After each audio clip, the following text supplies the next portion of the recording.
main thing that we can do is continue to support the economy, give it the support that it needs. We're still 10 million jobs below the level of payroll jobs before the crisis. There's still a long way to go to full recovery, and we intend to keep our policy supportive of that recovery. 네, 방금도 영상을 통해서 확인을 해보셨지만 이번 주 들어서 미국의 양대 경제 수장인 제롬 파월 연준 의장 그리고 제니 옐런 미국 재무부 장관까지 주요 현안에 대해서 적극적으로 의견을 개진하고 있습니다.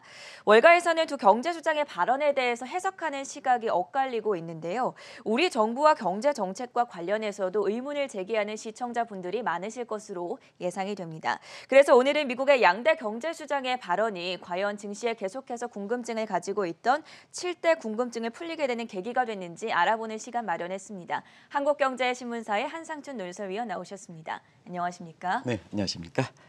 자, 위원님 먼저 오늘 새벽에 끝난 뉴욕 증시 상당히 변동성이 심했습니다. 그 움직임부터 정리해 주시죠. 나스닥 다우 1일 변동폭이 500포인트예요. 네. 다우 지수도 최저, 올 1최저, 1최고는 500포인트. 그다음에 나스닥도 최저와 최고와 500포인트 차이가 있다. 그리고 나스닥은 장 초반 한때 13,000을 붕괴될 수 있는 그렇죠. 이런 위기 상황에 처했죠. 그리고 오늘 그 재미난 게 의회 그 청문회 하면서 시장의 모습을 세임 타임으로 보고 사실 그 파월 의장이 이렇게 발언을 조절했다 하는 것도 하나의 시장을 읽는 데 굉장히 중요한 포인트다 하는 걸 말씀드리겠습니다. 일단 가장 언급했던 부분이 국채금리 상승과 인플레 문제죠. 이건 그 기대했던 수준에서 벗어나지 못했습니다. 네. 그러다 보니까 국채금리라든가 그다음에 인플레 문제가 이렇게 얘기하고 나서 미국의 국채금리가 잡히지 않았었거든요. 그러다 보니까 주가가 장 초반에 많이 떨어졌던 이런 모습이 보였다 이렇게 됐습니다. 이런 상태에서 피날레를 이었던 것이 경기 회복과 고용 창출 문제입니다. 아마 우리 정 PD께서 그게 핵심이기 때문에 저렇게 영상을 좀 비춰주신 것이 아닌가 생각하는데요. 고용과 이렇게 경기가 갈 길이 멀다 이러지 않습니까? 갈 길이 멀면 금융 완화를 계속해서 가야 되는데 금융 완화를 가야 되는데요. 증시가 거품이라 그러면은 금융 완화를 가지 못하지 않습니까? 네. 그래서 오늘의 이렇게 시장 흐름의 가장 피날레는 페드의 입장에서 중앙은행 입장에서 거품이라는 얘기를 쉽게 평가하지는 않습니다. 시장에서 굉장히 민감한 상황이기 때문에 그래서 경기회복과 고용 창출 문제에 갈 길이 멀다 하면서 지금 이렇게 금융 완화 정책의 장애 요인인 증시의 그 거품 여부와 관련해서 거품을 찾아볼 길이 없다. 요거는 연초에 전미경제학회에서 제롬 파월이 얘기했던 시각과는 더 퇴보됐습니다. 근데 그때 이후서부터는 주가는 더 올랐습니다.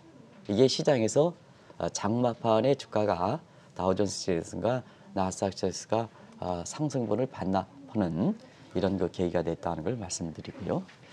전체로 보면 제롬 파월에 이어서 제니 옐런 발언을 보면 아주 적극적이죠. 네. 전행과 아주 적극적이지 않습니까? 아마 바이든 정부 출범 초기에 경기 부양 의지, 그다음에 고용 창출 의지를 보여주는 시각이 아닌가 하는 시각인데요. 그래서 월가에서 보면 파월 의장의 오늘 증시에 있어서 거품이 없다. 그다음에 사실 금융 완화 정책은 계속해서 추진한다. 인플레 문제는 그렇게 우려할 거 아니다. 국제금리 상승도 일시적이다. 이렇게 해서 얘기했던 상황을 보면 사실은 종전의 관점이라 이렇게 본다면 다우존스를 1000포인트 이상 끌어올릴 수 있는 아주 강한 발언이었다. 그런데 시장은 이렇게 다우존스 지수가 장마판에 이렇게 상승분을 반납하는 모습을 보이고 있다. 이런 것이 이렇게 시장에 참여하는 사람들 입장에서는 굉장히 주목할 사항이다 하는 걸 말씀드리고요. 또 한 가지 월가에서 오늘 제롬 파월에 이어서 그 다음에 제니 옐런에 이어서 제롬 파월까지 머스크진 테슬라 증후군이 역시 관심이 됐습니다. 제가 아마 시간을 갖고 새로운 용어들을 좀 말씀드리겠습니다. 이런 용어들을 하다 보니까 방송 시간이 상당히 기다려지는 것 같아요. 네. 그래서 머스크즘 테슬라 신드롬은 이런 걸 주목하실 필요가 있다 하는데요. 상당히 이게 제닛 앨런이라든가 그 다음에 제롬 파월까지 얘기하는 거 보면 이렇게 일론 머스크의 입장이 굉장히 그 힘이 커진 것 같습니다. 그래서 not at all, not no 일월이라는 데서 이렇게 자신이 남보다 더 많이 한다. 이게 테슬라 같은 경우에는 비트코인 뭐가 알겠습니까? 근데도 이런 용어가 있고요. 그다음에 14 이펙트라 해서 자기 자신의 그 방대한 논거를 그 주장해서 사실상 자기 의견을 합리화하는 이런 모습이 보통은 그 음모론이라든가 작년에 유시민 그 이사장께서도 이런과 관련해서 얘기했습니다는 사실 그 자기 자신의 주장을 논리적 근거가 약할 때 방대한 자료로 이렇게 마치 그게 하나의 큰 그 이렇게 이슈고처럼 몰려가는 이 14 이펙트라는 표현을 쓰는데요. 요건 이제 한번 말씀드리겠습니다. 최근에 증시와 관련해서 굉장히 비합리적인 요소들이 많이 나오는 상태에서 이 용어들이 굉장히 주목하실 필요가 있는데요. 오늘은 이 주제가 아니기 때문에 사실 그렇습니다. 그러면 이런 문제를 해서 테슬라의 주가가 올라가고 그다음에 비트코인 가격이 올라가면 이렇게 정책 당주의 강한 발언으로 이렇게 급락하는 이런 모습을 보이고 있는데요. 오늘 월가에서 이것이 관심이 됐다 이렇게 됐습니다. 그래서 비트코인이 지금 5만 달러 밑으로 떨어지는 양상을 보이고 있죠. 그런 양상이 최근에 새로운 이러한 시장의 변화다 하는 걸 말씀드리겠습니다. 가장 궁금한 것부터 풀어보도록 하겠습니다. 제니 옐런 재무장관과 제롬 파월 페드 연준 의장이 바라보는 미국 경기에 대한 시각은 어떻습니까? 네, 사실은 그 미국의 경기에 대해서 경기 회복이다. 근데 양 경제 수장의 얘기를 보면 경기 회복이 아닌 것 같아요. 아직 좀 멀어 보이죠? 그렇죠. 갈 길이 멀다. 그것도 네. 갈 길이 멀다 하니까. 그래서 시청자분도 이건 궁금증이 가실 거로 생각합니다. 가질 거로. 그런 각도에서 공식적으로 미국의 경기에 대해서 이게 침체냐 회복이냐 판단은 어떻게 할 것이냐 하는 측면을 좀 말씀드리겠습니다. 그래서 미국의 공식적인 경기 판단은 NDR, 전미경제연구소에서 한다는 건 잘 아실 겁니다. 그래서 성장률은 분기별 지표이기 때문에 분기별로 한 분기만 아니라 두 분기 연속, 이게 두 분기 연속 플러스로 계속해서 증가하면 경기 회복 국면이 들어갔다. 그다음에 마이너스로 나오면 계속 감소한다면 침체 국면이다 이렇게 됐습니다. 그런 측면에서 두 분기 연속의 성장률을 보면 분명히 미국 경기는 회복 국면에 들어가 있다 이렇게 보시면 되겠습니다. 한번 보겠습니다. 미국의 그 작년부터 성장률을 보면 작년에 2분기에 마이너스 31.4% 떨어졌죠. 3분기에는 33.4%. 이게 전기비 연율입니다. 네. 4분기는 4% 정도 하는데요. 전분기 대비 연율이니까 3분기에 33.4에서 4분기에 4.0 하더라도 절대 수준은 더 올라가는 겁니다. 그래서 전미경제의 공식적 판단을 보면 미국 경기는 경기 회복이다. 근데 정책 당국자 입장인 양대 수정은 왜 경기는 갈 길이 뭐느냐 하는 측면을 얘기했을까 하는 측면에서는 지금은 코로나 위기를 풀어가는 과정입니다. 정책 요인이 굉장히 중요합니다. 그런 과정에서 금융 위기 이후야 그다음에 코로나 이후에 정책 수장 입장에서는 어떻게 하냐 하는 입장에서는 자 위기를 풀어갈 때는 맨 처음에 돈의 경색 현상을 푸는 유동성 위기 극복 회의죠. 그리고 돈이 풀린 문제 한다면 시스템 위기, 위기를 갖게 한 시스템 위기를 극복 회의죠. 그다음에 그 시스템 위기를 극복하면 경기가 회복된다 이렇게 보겠습니다. 그래서 경기를 파악하는 관점이 다르다는 얘기입니다.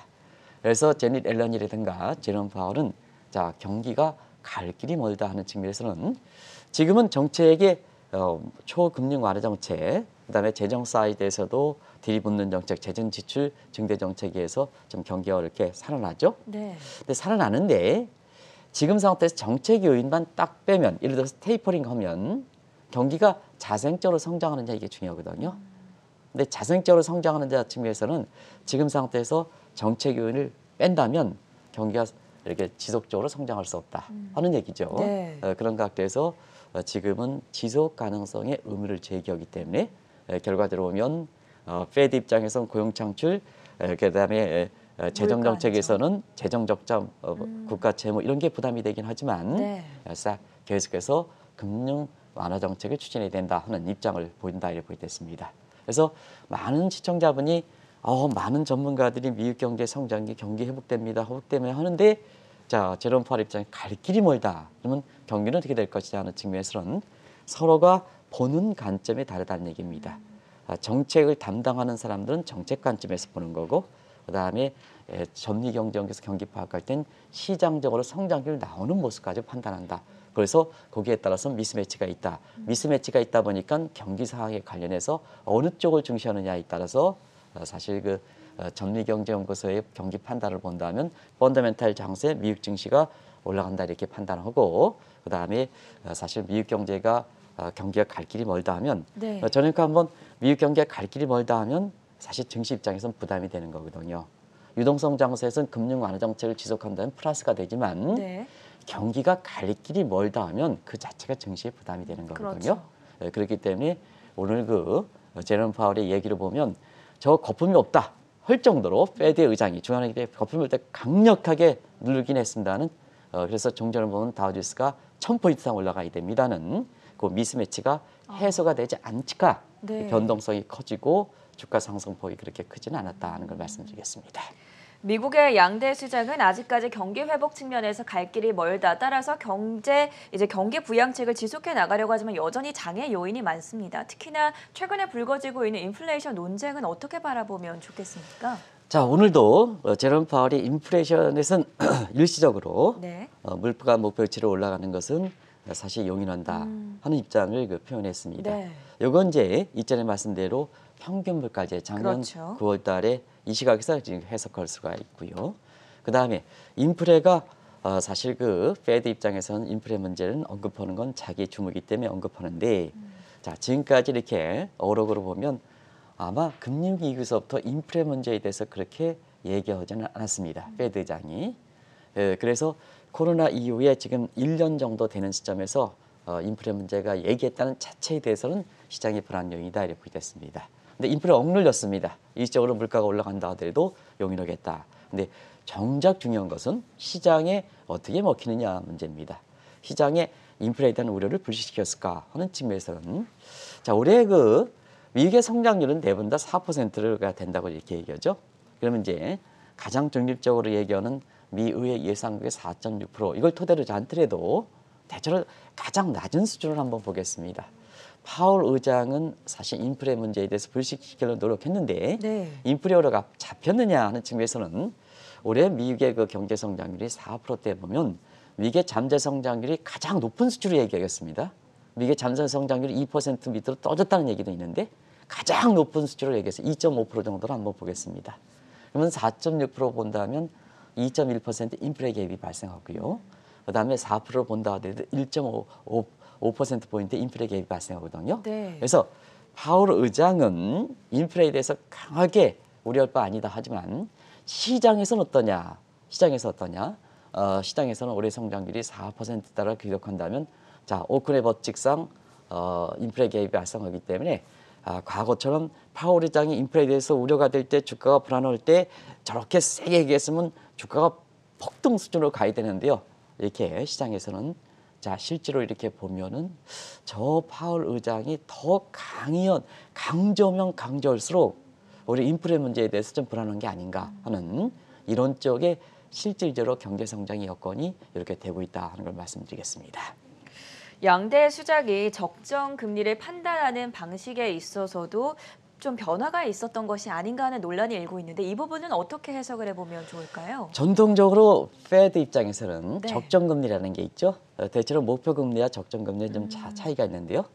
그러면 목표금리는 통화정책 준칙에 통화정책에 내가 2% 가려겠다는 타겟 레이트가 되는 거고요. 네. 적정금리는 거시경제 지표의 관계 속에 모색하고 정책 요인까지 포함되는 겁니다. 그래서 이제 적정금리라는 부분이 있는데요. 네. 어떤 부분이 이제 적정금리와 페드의 목표금리를 동일시하는 시각이 있어서 제가 구별해 드리겠습니다. 그래서 통화정책의 인플레 타겟팅에서는 거기에 그 수준에 맞는 것이 이제 보통 이렇게 목표금리다 이렇게 보시면 되고요.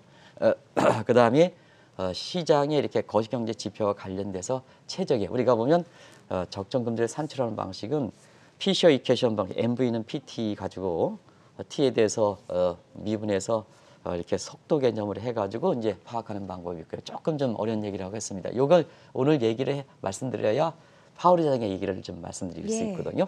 그다음에 물가 수준 목표제 관리제. 지금은 이제 평균 물가제입니다는 특정 시점에 물가가 사실 2%로 벗어나느냐. 그러면 통화론자로 보면 1% 벗으면 당연히 자, 페드의 결정과 관계없이 물가가 목표선 됐으니까는 긴축을 해야 되죠. 금리를 올리겠죠. 그렇죠. 오토매틱 룰이다 해서 네. 통화 준칙이다 이런 표현인데 그때는 물가 수준 관리제입니다. 근데 이때 물가 수준 관리제는 적정금리라는 게 굉장히 중요하거든요. 적정금리를 산출할 때 보통 테일러 준칙, 수정된 테일러 준칙으로 이렇게 파악했다. 근데 지금은 금융위기라든가 코로나 사태는 경제가 단단하지 않다는 얘기입니다. 경제가 굳어있지 않다는 얘기입니다. 그래서 성장률과 물가라든가 금리와 같은 이런 전형적인 소위 스토라이징 팩트 같은 전형적인 사실이 이렇게 예를 들어서 전앵커가 이렇게 행태가 나타나면 정앵커가 뭐든지 안정된 차원에서 얘기해야 전앵커가 보는 이런 행태가 정확하게 판단할 수 있는데 지금 전앵커가 예를 들어서 연인이랑 헤어져 가지고 마음이 굉장히 불안할 때 나오는 행동은 네. 그거는 사실 전앵커가 이렇게 나오는 행동에 정확한 평가로 이렇게 객관적으로 아니라는 보기가 얘기입니다. 어렵겠죠. 보기가 어렵다는 얘기입니다. 네. 그러다 보니까 코로나 사태에선 특정 시점에 나오는 행위 가지고 판단하지 않는다는 얘기입니다. 그게 평균 물가지 아니겠습니까? 네. 평균 물. 그러다 보니까 이 적정금리 산출도 오늘 나오지 않습니까? 그래서 양대 목표에 벗어나는 편차를 최소화시켜 소위 옵티멀 컨트롤로 이게 어떻게 나왔냐면 최적 통제 준칙이다 해서 전앵커도 페드 의사로 결할 때 점도표, 낫프로트라는 표현을 썼죠. 네. 낫프로트, 그거와 관련돼 있거든요. 그래서 지금 상태에서는 고용 창출 목표에 멀기 때문에 자 우리가 보면 금리가 뭐 지금 사실 그 국채 금리가 우리가 얘기하는 식으로 뭐 1.2%, 1.5% 벗어나더라도 그게 개의치 않겠다는 얘기거든요. 그래서 목표 달성에 최소한 편차를 최소화시키는 금리 경로, 최적 경로, 옵티멀 컨트롤 룰대로 그 최적 경로 일시적으로 벗어나더라도 국채 금리가 벗어나도 개의치 않겠다는 얘기입니다. 그래서 국채 금리가 문제가 되지 않는다. 이 표현이 바로 그 통화 정책의 적정 금리의 경로를 봐고 이렇게 보셔야 되거든요. 그런 관점에서 조금 어려운 얘기를 하겠습니다는 파월 의장이 얘기했던 사항이 그런 관점에서 이렇게 보셔야 시장에서 왜 먹히지 않는가 이렇게 볼 수가 있거든요. 그런 각도에서 이렇게 보시면 이렇게 국채금리 이렇게 문제에 대해서 이해하실 수 있지 않냐 생각합니다. 그런 점이 네. 지금 미국에서 보면 적정금리 이탈하더라도 물가가 그 평균 물가제 물가 목표에서 이탈하더라도 용인하겠다는 입장과 동일한 관념으로 생각할 수가 있다는 걸 말씀드리겠습니다. 최근에 국채금리 상승과 관련해서 제니 옐런 재무부 장관이 현대통화 이런 MMT를 옹호하는 것이 아닌가 하는 해석도 나오고 있는데요. 이 부분도 짚어주시죠. 이게 이제 학계에서 굉장히 관심이 드는 사안 그렇죠. 아니겠습니까? 근데 이제 바이든이 이렇게 제니 옐런을 재무장관 수장으로 임명한 상원에서 최종 승문에 끝난 다음에 네. 앞으로 미국의 경제 정책을 읽을 때는 앨런과 관련된 신조어를 읽으실 필요가 있다는 것을 제목으로 아마 이렇게 해서 방송해 드린 적이 있습니다. 예. 그래서 그때의 빅 액트다는 표현을 기억이 기억을 납니다. 하실 겁니다. 네. 빅 액트다. 그래서 이제 방송이 반복되는 건 아니고요. 그런 용어들을 잘 보셔야 이러한 제닛 앨런의 내용을 이렇게 파악할 수가 있거든요. 그러면 빅 액트가 뭘까 하는 측면에서는 자, 빅 액트는 성장률이 이자율 대비해서 높으면 어제도 이제 말씀드렸습니다는 자 성장률 이자보다 높으면 빚을 재정 적자라든가 국가 채무가 큰 문제가 없다는 얘기입니다. 돈을 빌렸어도 괜찮다는 네. 얘기입니다. 왜냐하면 갚을 능력이 나중에 생기기 때문에 부채 감내 능력이 생기기 때문에 그런 측면에서 성장률이 이자율보다 높으면 지금 재정 적자라든가 국가 채무가 미국의 위험수위가 벗어났습니다. 지금 뭐냐면 이제는 트럼프 진영을 중심으로 해서 재정 적자라든가 국가 채무에 대한 우려가 과거에는 트럼프 정부 때는 재정 적자라든가 국가 채무를 야당 입장에서 민주당이 주장했는데 지금은 뭐냐 깎고 됐죠. 공화당이 주장하죠. 그래서 경기부양책 관련해서 공화당이 꽉 잡고 있는 거 아니겠습니까? 지금 1조 9천억 정도 꽉 잡고 있는 거 아니겠습니까? 네. 그런 측면에서 안 돼요. 요 논리에서 이렇게 보면 성장률이 이자율이 높을 때에는 끌어서도 괜찮다. 그러면 끌어서도 괜찮다 하니까 현대 통화로 이론다. 모던 모니터 스터디 사회학자들, 좌파 경제학자들이죠. 좌파 경제학과 펑펑 쏘이는 트럼프의 이렇게 재정 지출 정책과 이렇게 비슷하지 않느냐 하는 것이 지금 학계의 논란입니다. 근데 사실상 이것은 평균 물가제 개념과 앞서 말씀드린 게 최적 통치 정책과 개념과 같다는 얘기입니다. 네. 지금은 금융위기나 코로나 사태, 지금은 전 앵커께서 그러려고 했습니다. 연인과 헤어져서 정신이 없는 상태거든요. 땅이 굳어져 있는 상태는 아니지 네. 않습니까? 이런 상태이기 때문에 자, 재정 정책도 지금은 쓸 때는 쓰다는 얘기입니다. 국가 채무라든가 재정 적자. 자, 지금 상태에서 코로나 사태인데 국가 채무 생각하고 재정 정책 생각해서 국가 채무 생각 안 쓴다. 자, 빚내서 안 쓴다면 어떻게 되겠습니까? 경기가 더 어려워지죠. 더 어려워지죠. 네. 코로나에 의해서 더 어려워지죠. 그런 물렁물렁거릴 때가 지금 그런 당입니다. 그래서 지금 쓰자 하는 얘기입니다. 근데 전제 조건은 자, 모던 모니터스는 빚내서 더 쓰자.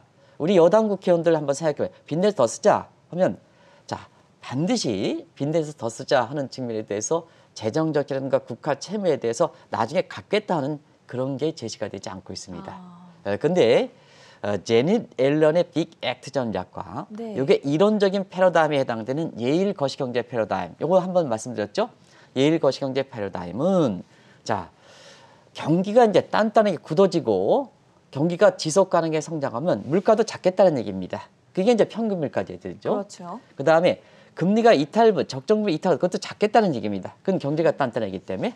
그리고 자, 재정에 있어서도 지금은 재정 적자과 국가 채무 우려하지 않고 그냥 돈을 빌렸습니다는 이거에서 경기가 살아나면 그때는 갚겠다는 얘기입니다.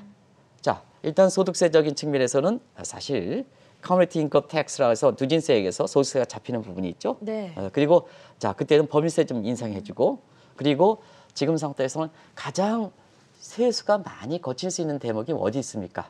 그래도 주가지 않습니까?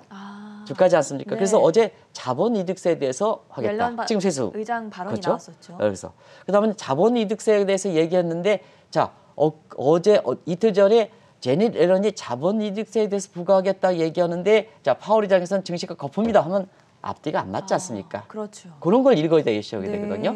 그래서 증시가 거품이 아니다 하는 이런 각도에서 총체적인 그림은 자, 이분들의 이론적 근거가 되고 있는 예일대 거시경자, 뭐 제임스 터비라든가 그런 것과 같이 맞물려서 이런 발언들이 나오는 겁니다.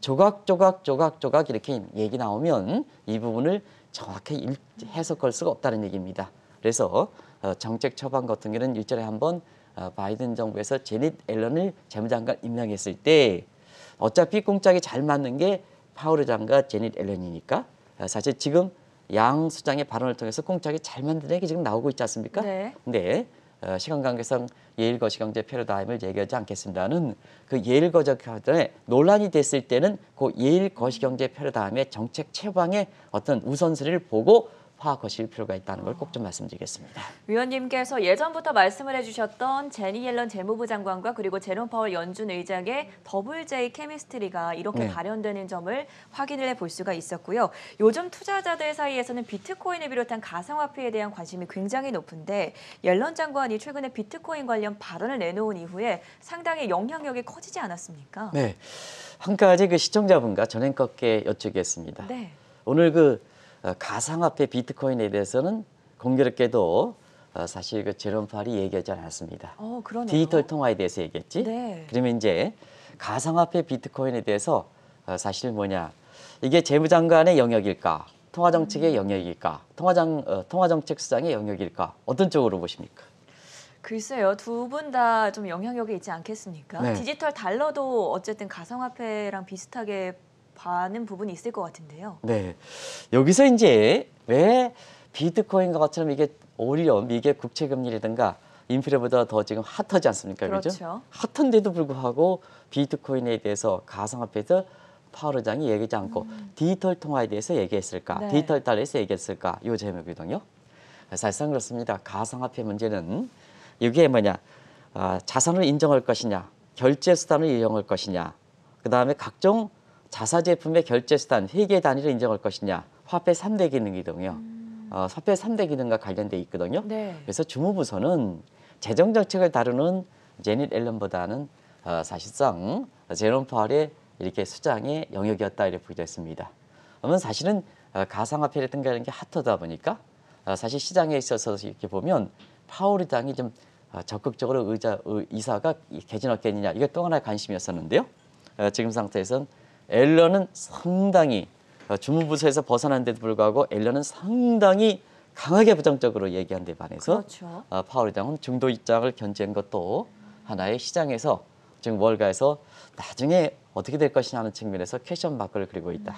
그래서 비트코인 가격이 사실상 말씀드린 한때 제네럴런 발언, 그다음에 머스크 의장 자체도 입장이 고평가되어 있다는 발언으로 이렇게 폭락하긴 하다가 나중에 비트코인이 고개를 드는 양상도 바로 파월 의장이 이 문제에 대해서 그렇게 이야기하지 않았기 때문에 그렇다 하는 것을 좀 말씀드리는데요.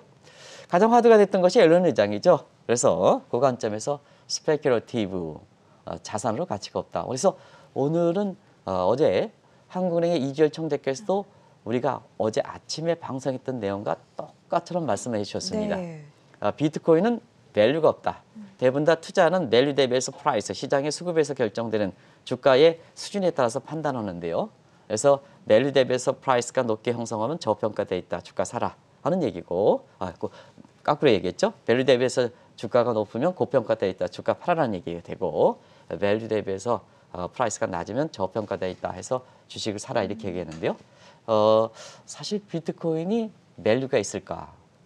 이거는 비트코인은 밸류보다는 2,100만 개로 사실 공급량이 제한돼 있기 때문에 네. 그거에 의해서 올라간다는 건 누차에서 말씀드렸습니다. 그런 측면을 이주열 총재께서도 어제 이렇게 국회에서 이렇게 말씀하신 것이 아닌가 이렇게 생각하는데요.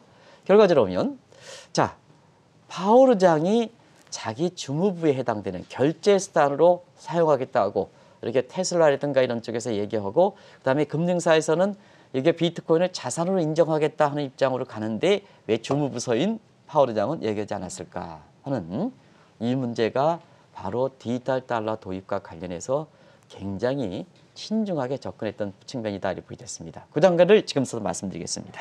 이렇게 옐런과 파월의 발언을 계기로 미국도 조만간에 디지털 달러화를 도입하지 않느냐는 시각이 급부상하고 있는데 확실히 비트코인과는 다른 CBDC 언급이 아니겠습니까? 네, 그렇습니다.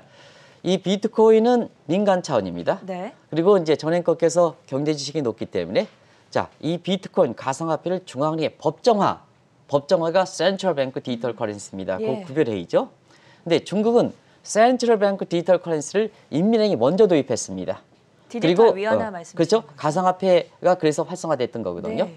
근데 미국은 지금 사실 그 디지털 달러에 대해서 가장 연구가 빨리 끝났습니다. 근데 트럼프 정부 때 트럼프 대통령이 가상화폐에 대해서 굉장히 부정적이었거든요. 네. 근데 최고 통수권자가 이거를 부정적이다 보니까 연구를 해놓고 디지털 달러화에 대해서 도입이 늦었던 거거든요. 근데 오늘 이제 정확히 말씀해 주셨죠. 자, 우리가 보면 디지털 통화 문제, 달러 문제에 대해서는 전향적으로 얘기했습니다. 도입하겠다는 얘기죠. 근데 두 가지를 얘기했습니다. 앞서서 갈 필요는 없다. 이렇게 해서 우리가 디지털 통화에 선제권을 갈 필요는 없다. 그러나 도입해야 된다.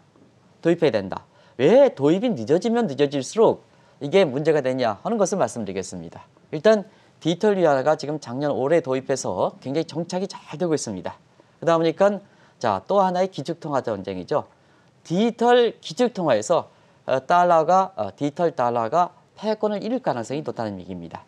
두 번째는 민간 차원에서 지금 비트코인을 중심으로 해서 DeFi, 탈중앙화, 네. 연준을 벗어나겠다. 우리가 자체적으로 했다. 페이스북에 리버럴을 발행하겠다. 이런 얘기죠. 탈중앙화죠. 그러면 중앙은행의 권위가 있습니까? 없습니까? 중앙은행 발권력이 크지 않습니까? 그쵸. 저 DeFi는 발권력 중앙은행 위협하는 거 아니겠습니까? 네. 그러다 보니까 파월 의장에선 갈 수밖에 없죠. 이렇게 되는 거죠. 그리고 지금은 금융 완화 정책 때문에 지금 달러 가치가 작년 3월 달에 달러가 예전 생각해서 코로나 때 달러가 강세되는데 달러 가치가 어떻게 됐습니까? 그때 달러 인덱스가 103에서 지금 90 레벨입니다. 원 달러를 1,280원에서 지금 1,100원입니다. 이렇게 되는 거거든요. 그런 측면에서 돈이 많이 풀렸는데요. 돈이 많이 풀리면 어떠냐? 달러 가치는 떨어지겠죠. 네. 그럼 달러 가치가 떨어지면 어떠냐? 기축통화 역할을 못 하는 거 아니겠습니까? 저렇게 떨어지는데 저 미국 통화하겠습니까? 안 통하는데요. 그게 텔레폰 딜레마거든요. 그래서 더 이상 이걸 지연시키면 안 되기 때문에 오늘 파월 의장의 입에서는 가상화폐보다는 디지털 달러 도입 문제에 대해서 적극적인 이렇게 입장을 견지했다. 그래서 이 디지털 달러가 이제 도입이 공식화된다. 네. 그러면 국제통화 질서에서는 디지털 위안화와 디지털 달러 간의 새로운 화폐 경쟁, 우리가 화폐 경쟁 용어가 많이 나왔어. 네. 새로운 화폐 경쟁가 전개될 것이다. 이렇게 보시면 되겠습니다. 이것이 이제 오늘 상당히 오히려 증시 움직임보다도 이게 더 앞으로 국제 통화 질서 재평가 관련해서 가장 주목되는 발언이다.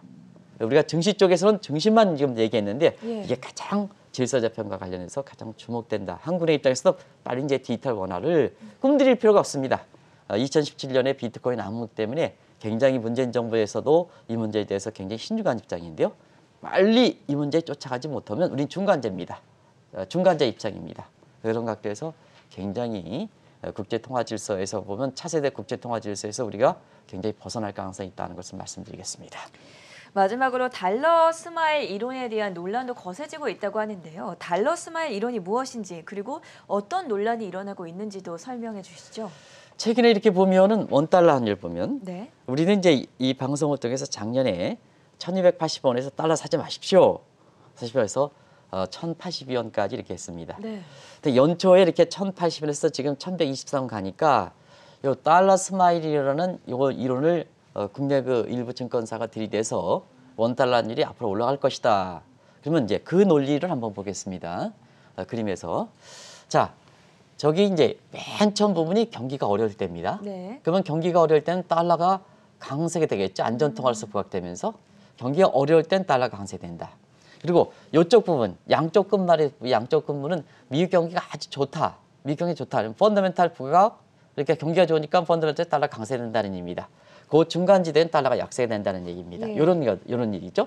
그래서 지난해 같은 경우에는 자 이것도 좀 맞지가 않는 대목인데요. 요 요를 들어서 연초 대비해서 원달러이 올라가는 것이 결국 달러 강세니까 앞으로 달러는 계속해서 강세가 된다. 하는 쪽으로 아마 이 그림을 모 증권사에서 이렇게 해서 나온 거로 이렇게 알고 있습니다. 근데 한 가지 말씀드리면 이 이론은 들어맞지 않습니다. 왜냐하면 기축 통화 시대나 그렇습니다. 작년에도 요 이론대로 한다면 자 작년에 달러 강세했습니까? 작년에 코로나 때문에 어렵지 않습니까? 금융사 회장님들은 작년 같은 경우는 기축통화 달러뿐이 갈 곳이 없다. 요 이론 대로 얘기한 거거든요. 네. 근데 이제 시장의 변수는 그때그때 움직임이거든요. 작년 같은 경우는 코로나지 않습니까? 전염성이 아니고 격리시켰지 않습니까? 근데 경제 피해는 미국이 더 냈지 않습니까? 미국이 돈 왕창 풀었죠. 지금 문제 발생시키는 거 아니겠습니까? 왕창 풀었으니까. 근데 이게 이동이 적게 되니까 한국은 방역 선진국이었죠. 그러다 보니까 자 거꾸로 달러가 지나치게 약세가 됐던 거죠. 왜냐 돈이 많이 푸는 지역은 달러 가치는 떨어지고 이동이 안 되니까 상대적으로 선거는 원하는 강세했다는 얘기입니다. 그래서 일부 증권사가 원달러 환율이 연초에 1080원에서 1123원 정도 이렇게 올라가니까 달러 스마일 미국 경기 회복 그다음에 저 미국 경기 회복되면 앞서 말씀드린 달러 강세니까 달러 강세 원달러 환율 올라가 이렇게 되는데 오히려 우리 시청자분이 일부 증권사가 얘기했던 것보다 현명하신 것 같습니다. 들어맞지 않으니까 자 1120원 갈 때 전부 달러를 팔아버렸거든요. 예금 잔고를 줄여들었거든요. 자 그런 상태에서 지금은 원달러이 다시 1100원대 이렇게 내려오고 있습니다. 그래서 증권사들이 이렇게 이런 얘기하는데 과거 간념에 기축통화 시절에 이 얘기는 통하더라도 지금 것처럼 달러 패권이 이렇게 다국화되는 시대에서는 이건 맞지 않는다는 걸 네. 말씀드리겠습니다. 두 군데 증권사가 이 이론을 들이댔는데요. 최근에 1123원에서 1100원대를 떨어지다 보니까 그 자체도 잘못되는 거죠. 그걸 좀 말씀드리겠습니다. 네, 오늘은 미국의 양대 경제 수장인 제롬 파월 연준 의장과 그리고 제니 옐런 재무부 장관의 발언 하나를 자세하게 살펴봤습니다. 최근에 불거지고 있는 인플레이션 우려와 그리고 비트코인, 디지털 달러에 대해서 심층적인 이야기 함께 들어봤고요. 지금까지 한국경제신문의 한상춘 논설위원이었습니다. 말씀 고맙습니다. 네, 고맙습니다.